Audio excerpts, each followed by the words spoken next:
Hi guys, Miss Hannah here, and guess what time it is? It's Christmas bedtime story time. Are you excited?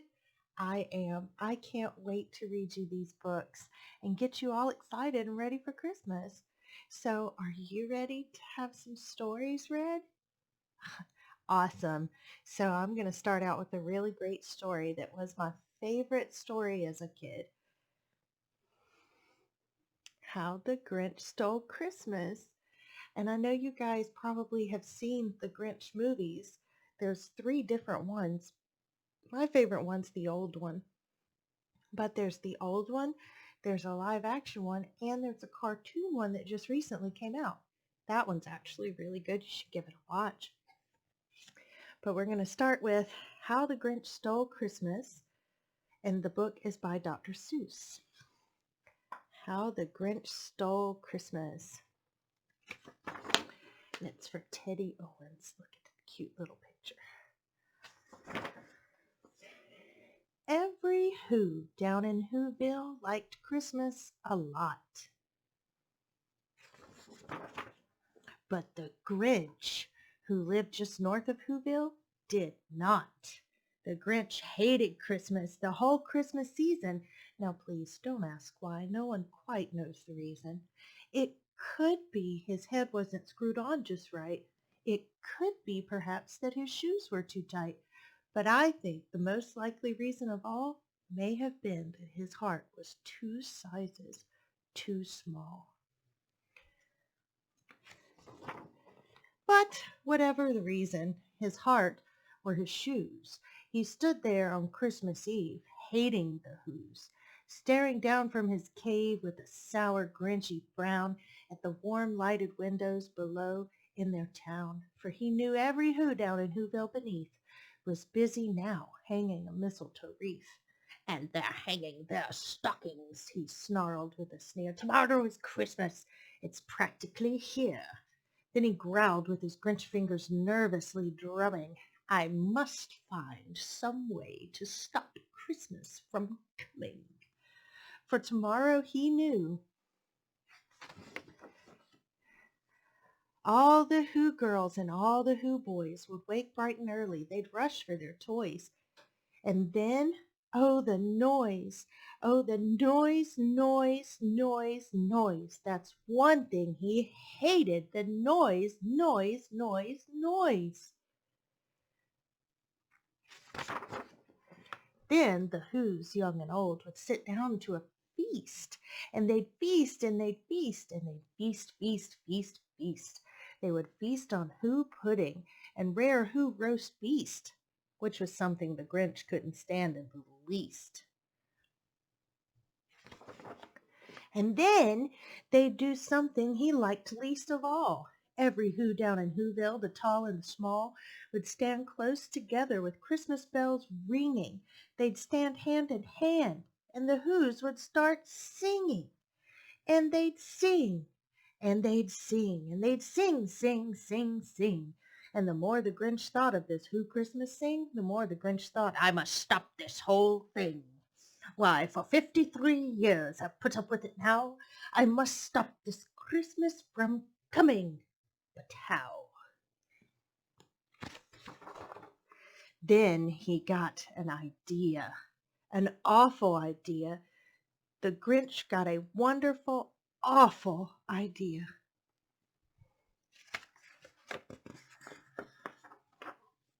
I know just what to do, the Grinch laughed in his throat, and he made a quick Santa Claus hat and coat, and he chuckled and clucked, what a great Grinchy trick! With this coat and this hat, I look just like Saint Nick. All I need is a reindeer. The Grinch looked around, but since reindeer are scarce, there were none to be found. Did that stop the old Grinch? No, the Grinch simply said, if I can't find a reindeer, I'll make one instead. So he called his dog Max, and then he took some red thread and he tied a big horn on the top of his head. Then he loaded some bags. Oh, I'm trying to turn it towards you. There we go. Then he loaded some bags and some old empty sacks on a ramshackle sleigh, and he hitched up old Max. bags. And then the Grinch said, "Get out!" And the sleigh started down towards the home where the Who's lay a snooze in their town.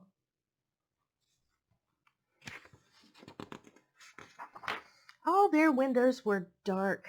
Quiet snow filled the air. All the Who's were dreaming sweet dreams without care. When he came to the first little house in the square, "This is stop number one," the old Grinchy Claus hissed, and he climbed to the roof, empty bags in his fist. Then he slid down the chimney, a rather tight pinch. But if Santa could do it, then so could the Grinch. He got stuck only once for a moment or two. Then he stuck his head out of the fireplace flue, where the little Who's stockings all hung in a row. "These stockings," he grinned, "are the first things to go."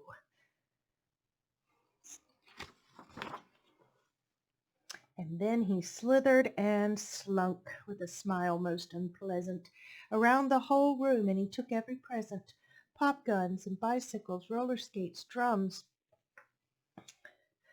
checkerboards, tricycles, popcorn, and plums. And then he stuffed them in bags, and then the Grinch, very nimbly, stuffed all the bags, one by one, up the chimbley. Then he slunk to the icebox. He took the Who's feast. He took the Who pudding. He took the roast beast. He cleaned out that icebox as quick as a flash. Why, that Grinch even took their last can of Who hash.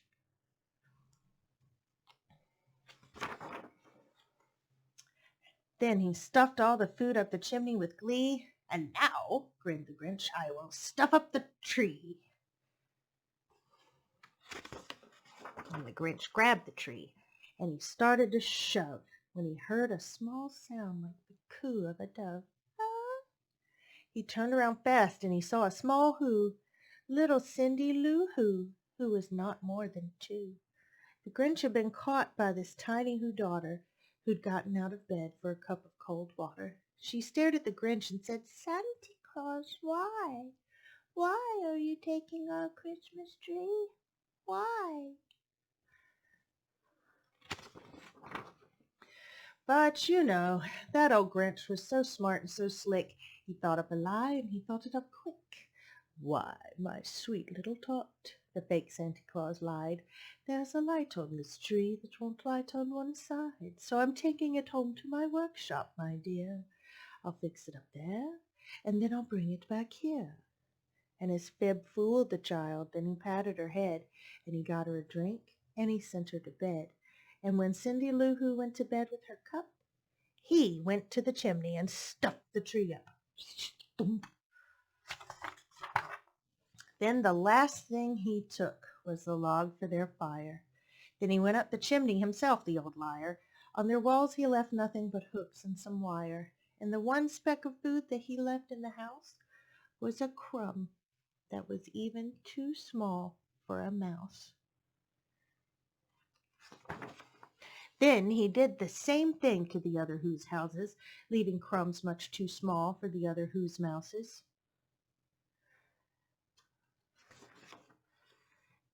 It was 1:15 all the Who's still abed, all the Who's still a snooze, when he packed up his sled, packed it up with their presents, the ribbons, the wrappings, the tags and the tinsel, the trimmings, the trappings.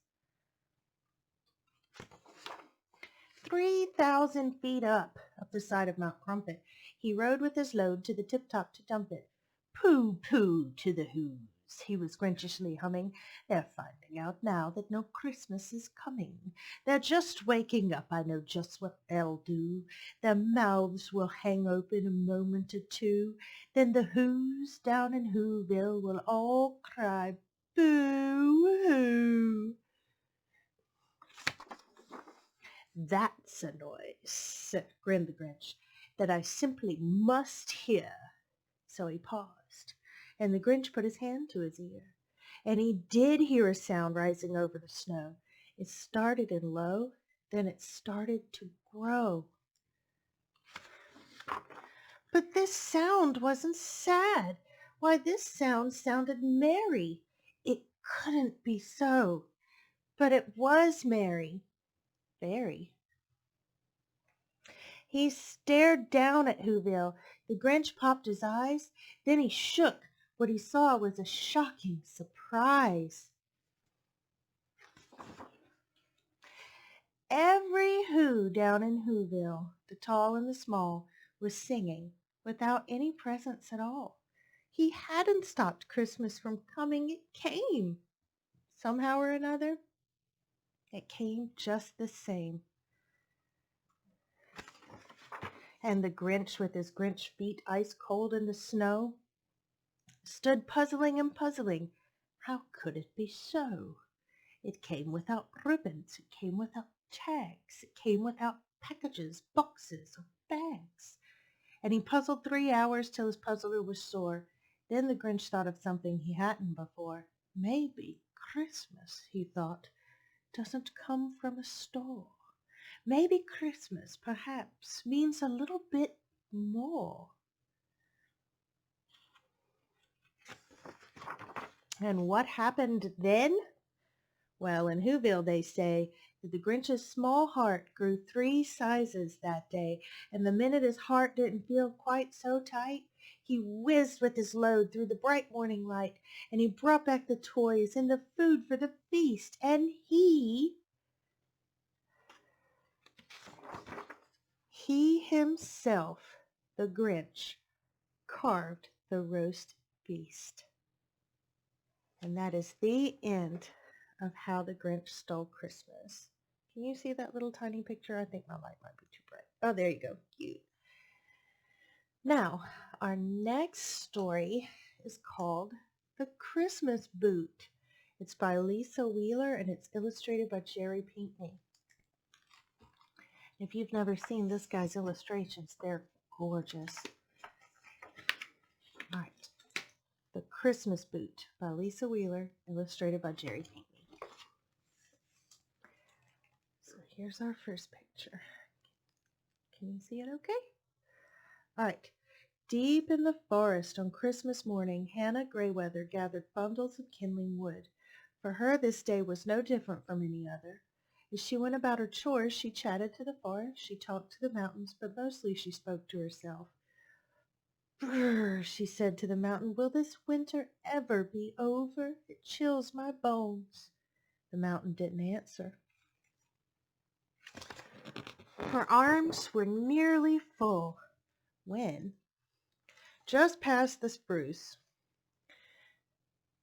grove, she spotted something in the snow.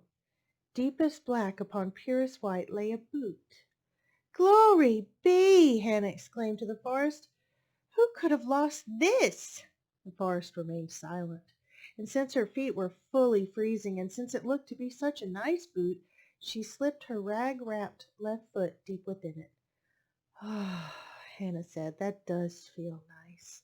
It surely must have, for when she slid her tiny foot in the very large boot, it suddenly took on the shape and size of Hanna's own foot. The boot fit perfectly.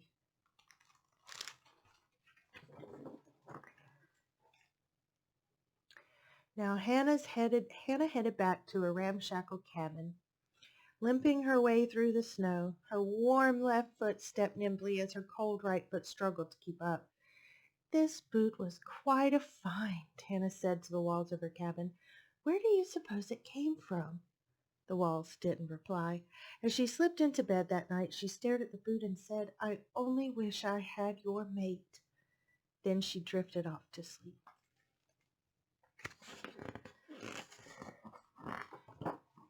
Come on, Boot, Hanna said the next morning. Time to get to work. But as she slid her legs over the side of the bed, she didn't see just one black boot, she saw 2. Glory be, Hanna said to the right boot. How did you get here? The boot didn't say. Then Hanna Greyweather placed both of her feet in those warm black boots, and they fit most comfortably. As she went about her wood gathering, Hanna had a spring in her step that hadn't been there for years. She danced in the spruce grove, skipped along the creek bed, and even made snow angels on the hillside. Her feet felt wonderfully warm.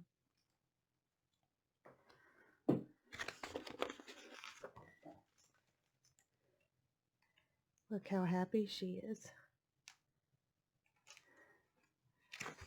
That night Hannah placed her boots next to her bed and marveled at her good fortune.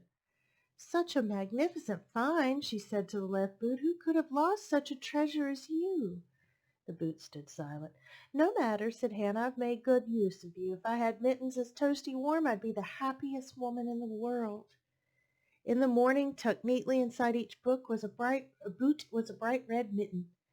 "Glory be!" Hannah said to the boots. "What form of magic is this?" The boots wouldn't tell. She put on the mittens, and like the boots, they fit perfectly. "The boot is magic," Hannah said to the mittens. "Will it give me more? Will it give me a fluffy feather bed, a fabulous feast, a big fancy house?" The mittens stayed mute. "I suppose that's too much to ask," said Hannah. "I better go about my chores." In the woods that day, Hannah's feet and hands felt equally fine. She climbed the mountain trail, gathered chestnuts, and built a towering snowman.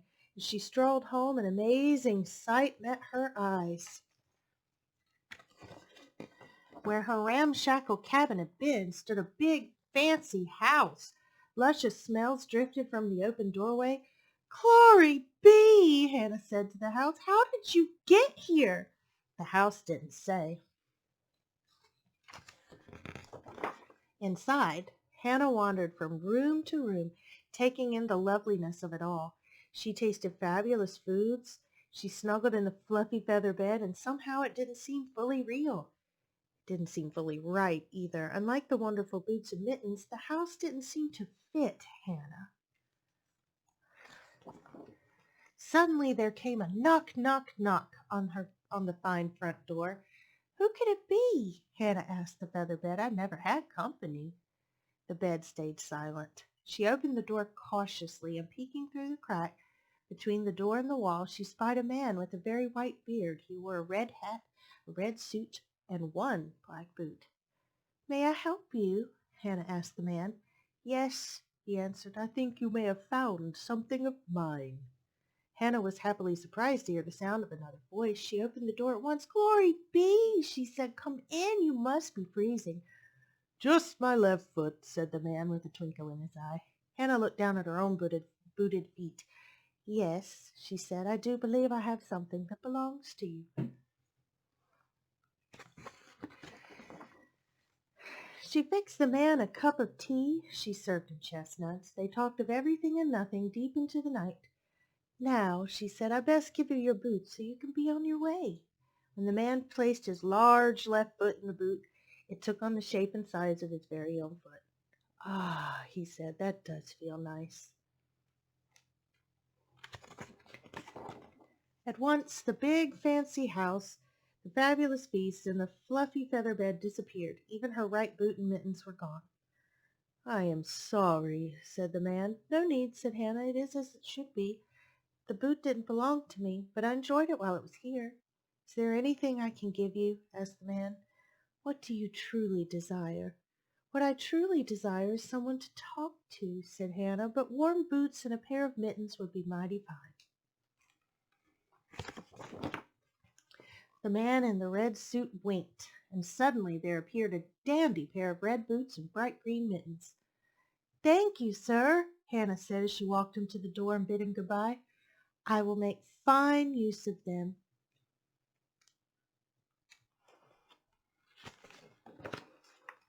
That night, as she climbed into bed, Hannah said good night to her new mittens and boots. "Arf!" the left boot answered. "What?" Hannah cried. She peeked inside the boot, and two eyes peered back at her. "Arf! Arf!" she heard again. Then she reached into the book and pulled out a wiggly puppy into her arms. "Thank you," Hannah whispered to the night sky as she held her new friend close. The night sky answered. "Merry Christmas, Hannah! Merry Christmas!" Ho, ho, ho. The end. Now, my next book is one that I know you'll love. This is also a movie, and this movie is one that I'm going to watch with my family tonight. So I hope you enjoyed this story. It's called The Polar Express by Chris Van Allsburg. All right. The Polar Express, written and illustrated by Chris Van Allsburg.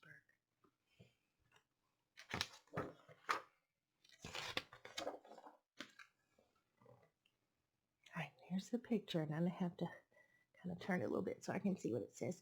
On Christmas Eve, many years ago, I lay quietly in my bed. I did not rustle the sheets. I breathed slowly and silently. I was listening for a sound a friend had told me I'd never hear, the ringing bells of Santa's sleigh. There is no Santa, my friend had insisted, but I knew he was wrong. Later that night I did hear sounds, though not of ringing bells. From outside came the sounds of hissing steam, and squeaking metal. Squeak. I'm not very good at a metal sound. I looked through my window and saw a train standing perfectly still in front of my house.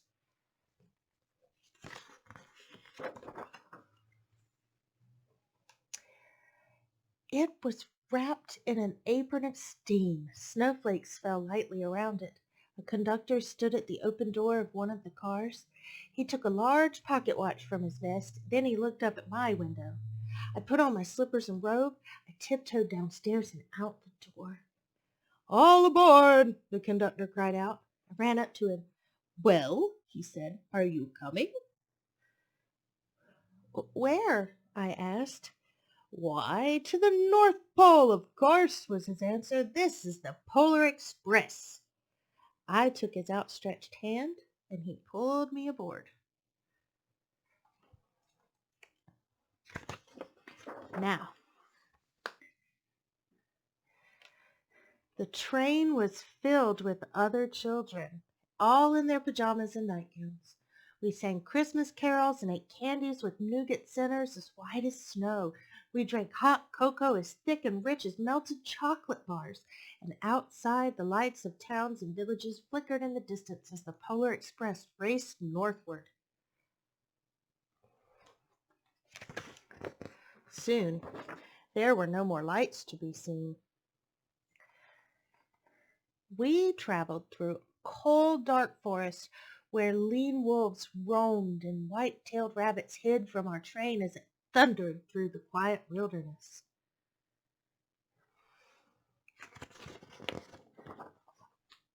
Now, we climbed mountains so high it seemed as if we would scrape the moon. But the Polar Express never slowed down. Faster and faster we ran along, rolling over peaks and through valleys like a car on a roller coaster.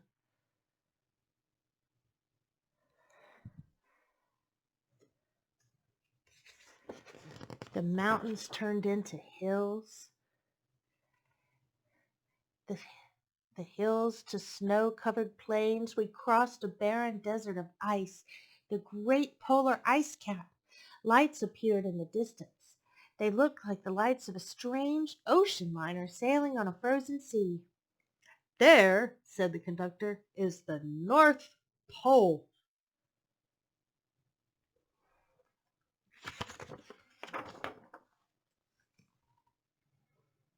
Now, the North Pole, it was a huge city standing alone at the top of the world, filled with factories where every Christmas toy was made. At first, we saw no elves. They're gathering at the center of the city, the conductor told us. That is where Santa will give the first gift of Christmas. Who receives the first gift? We asked. The conductor answered, he will choose one of you.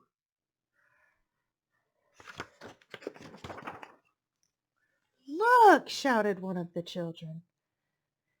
The elves! As outside we saw hundreds of elves.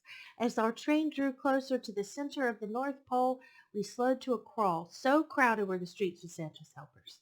When the Polar Express could go no farther, we stopped and the conductor led us outside. Do you see all those elves? I'm trying to move the book where you can see it.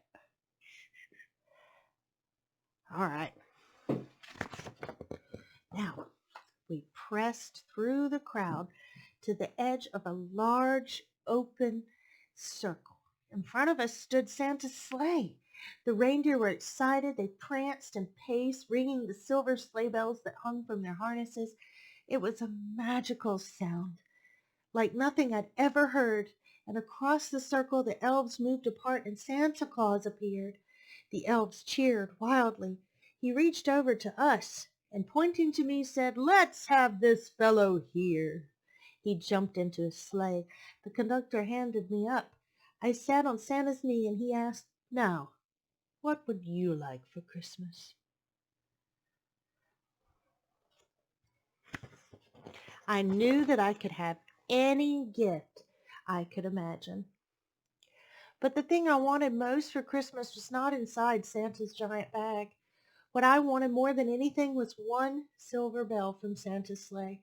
And when I asked, Santa smiled. Then he gave me a hug and told an elf to cut a bell from a reindeer's harness. The elf tossed it up to Santa, and he stood holding the bell high above him and called out, "The first gift of Christmas."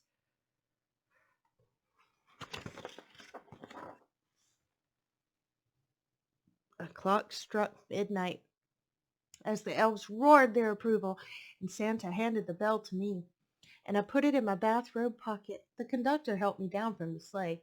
Santa shouted out the reindeers' names and cracked his whip. His team charged forward and climbed into the air. Santa circled once above us, then disappeared in the cold polar sky.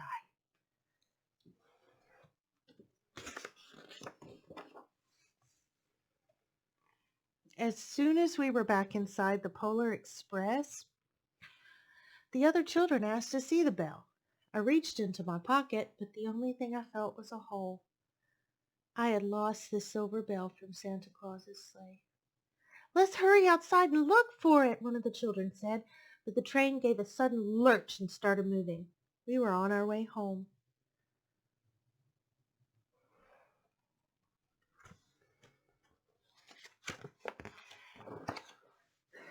It broke my heart to leave the bell. When the train reached my house, I sadly left the other children. I stood at my doorway and waved goodbye. The conductor said something from the moving train, but I couldn't hear him. "What?" I yelled out. He cupped his hands around his mouth. "Merry Christmas!" he shouted, and the Polar Express let out a loud blast from its whistle, "Whoo!" and sped away.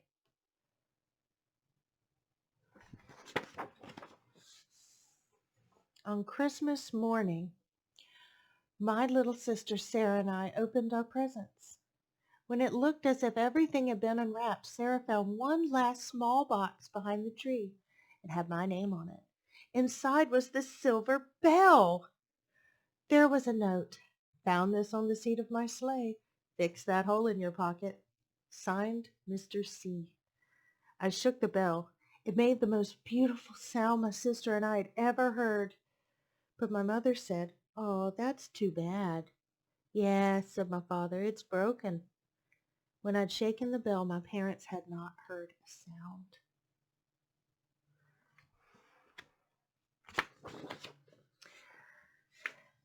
At one time, most of my friends could hear the bell, but as years passed, it fell silent for all of them. Even Sarah found one Christmas that she could no longer hear its sweet sound. Though I've grown old, the bell still rings for me, as it does for all who truly believe. The end of the Polar Express. Now, my very last book is actually, it's a poem, and it's called The Night Before Christmas. Have you ever actually read this book? It's by Clement C. Moore. And we're going to read The Night Before Christmas. I figured this was very fitting for our last one. The Night Before Christmas by Clement C. Moore, and it's illustrated by Christian Birmingham. "'Twas the night before Christmas, when all through the house not a creature was stirring, not even a mouse. The stockings were hung by the chimney with care, in hopes that St. Nicholas soon would be there. The children were nestled all snug in their beds while visions of sugar plums danced in their heads, and Mama in her kerchief and I in my cap had just settled down for a long winter's nap. When out on the lawn there rose such a clatter, I sprang from my bed to see what was the matter. Away to the window I flew like a flash, tore open the shutters and threw up the sash. The moon on the breast of the new fallen snow gave a luster of midday to objects below. When to my wondering eyes should appear but a miniature sleigh and 8 tiny reindeer. See them? With a little old driver so lively and quick, I knew in a moment it must be Saint Nick.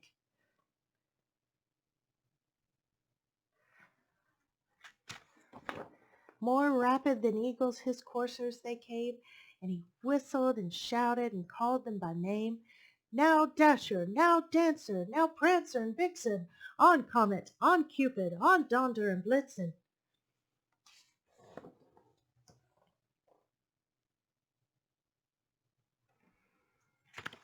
On top of the porch to the top of the wall, now dash away, dash away, dash away all.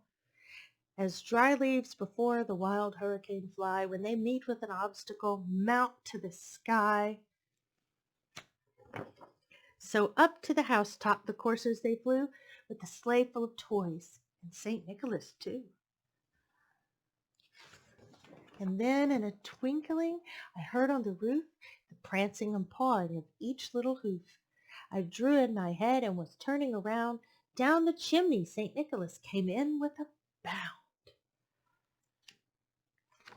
He was dressed all in fur from his head to his foot, and his clothes were all tarnished with ashes and soot. Oh. A bundle of toys he had flung on his back, and he looked like a peddler just opening his pack. His eyes, how they twinkled, his dimples, how merry, his cheeks were like roses, his nose like a cherry. His droll little mouth was drawn up like a bow, and the beard on his chin was as white as the snow.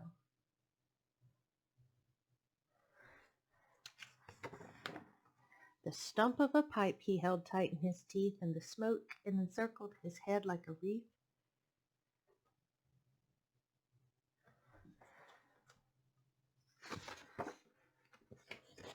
Oh, come on. He had a broad face and a round little belly that shook when he laughed, like a bowl full of jelly. He was chubby and plump, a right jolly old elf, and I laughed when I saw him in spite of myself. A wink of his eye and a twist of his head soon gave me to know I had nothing to dread. He spoke not a word, but went straight to his work, then filled all the stockings, and then turned with a jerk, and laying his finger side of his nose, and giving a nod, up the chimney he rose. He sprang to his sleigh, to his team gave a whistle, and away they all flew like the down of a thistle. But I heard him exclaim as he drove out of sight, "Merry Christmas to all, and to all a good night."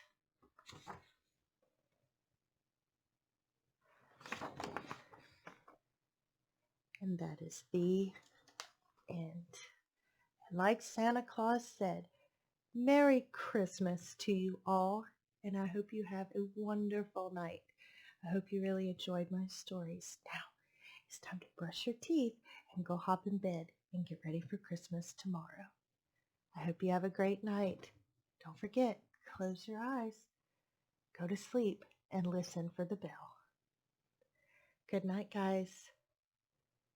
Bye. Merry Christmas.